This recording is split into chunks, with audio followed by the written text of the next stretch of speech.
રાજભા આજે નર્મદા નીરના વધામણા કરવામાં આવ્યા છે, શું કહેશો? નર્મદે સર્વદે આ હંમેશા આપણે આપણા શાસ્ત્રોમાં સાંભળતા આવ્યા છીએ.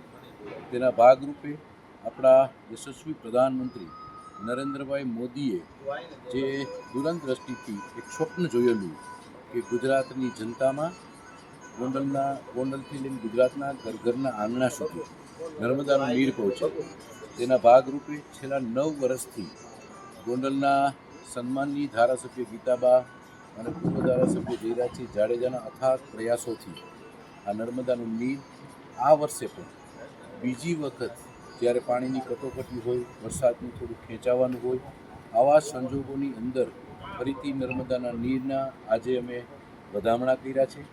આ તકે માત્ર 24 કલાક પહેલાં એક કેટલા MCFT પાણીનો જથ્થો ગોંડલને હજી જોઈ છે તેનો માત્ર એક 24 કલાક પહેલાં કાગળ કરતાની સાથે સરકારશ્રીની મંજૂરી પણ આવી ગઈ અને પાણી પણ આવી ગયું.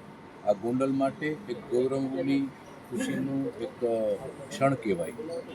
જ્યારે આની સાથે સાથે અમારી નગરપાલિકાની સંપૂર્ણ ટીમ કે જે એક કલાકની અંદર 2.5 લાખ લીટર પાણી જ્યારે ખેંચતું હોય આવા હાઈટેક મશીન પણ લઈ આવી છે, જેથી કરીને આશાપુરા ડેમની અંદર નર્મદાનું પાણી આવે છે તેની સાથે સેતુબંધ પણ ભરાઈ જાય, જેથી કરીને ભગવતપરા એટલે કે વોર્ડ નંબર 3 અને 4માં પણ કોઈને પાણીની મુસીબત ન રહે. આ સાથે ગોંડલના જનતાને ક્યાંય પાણીની મુસીબત ન રહે તે શુભ હેતુ સાથે આ કાર્ય કરવામાં આવ્યું છે. આ સાથે ગોંડલની જનતાને પણ અમારી નમ્ર અપીલ છે કે પાણી છે એ માત્ર નગરપાલિકાની માલિકી નહીં, પરંતુ આ એક કુદરતની અમૂલ્ય ભેટ છે. તો આપણે સૌ પાણીનો વ્યવસ્થિત રીતે જેટલું જોતું હોય તે રીતે આપણે ઉપયોગ કરી અને પાણીને બચાવવી પણ ખરી, અને ખાસ કરીને આખા ગોંડલમાં ક્યાંય પાણીની મુસીબત ન થાય તેના માટે નગરપાલિકાની સમગ્ર ટીમ તકેદારી રાખી રહી છે.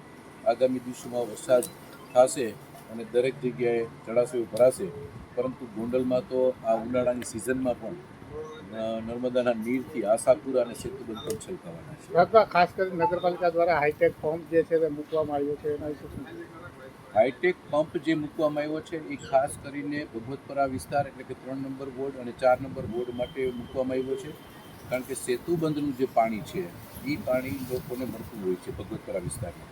ત્યારે આશાપુરા ડેમમાંથી 1 કલાકમાં 2.5 લાખ લીટર પાણી ખેંચી અને સેતુબંધમાં નાખવામાં આવે છે, અને સેતુબંધનું પાણી છે એ હવેથી ગોંડલની જે ભગવતપરાની જનતા છે તેમને મળશે. આગામી કેટલા દિવસોમાં આશાપુરા ડેમને સેતુબંધ ડેમ ભરવામાં આવશે? અંદાજે એકાદા અઠવાડિયાનો સમયગાળો લાગતો હોય છે, કારણ કે જે રીતે 2600 ડાયામીટરની લાઇનથી જે રીતે પાણી આવે છે એનો પ્રવાહ એટલો બધો જબરજસ્ત હોય છે કે હું માનું છું કે વધીને અઠવાડિયાની અંદર સેતુબંધ અને આશાપુરા ડેમ છલોછલ ભરાઈ જશે.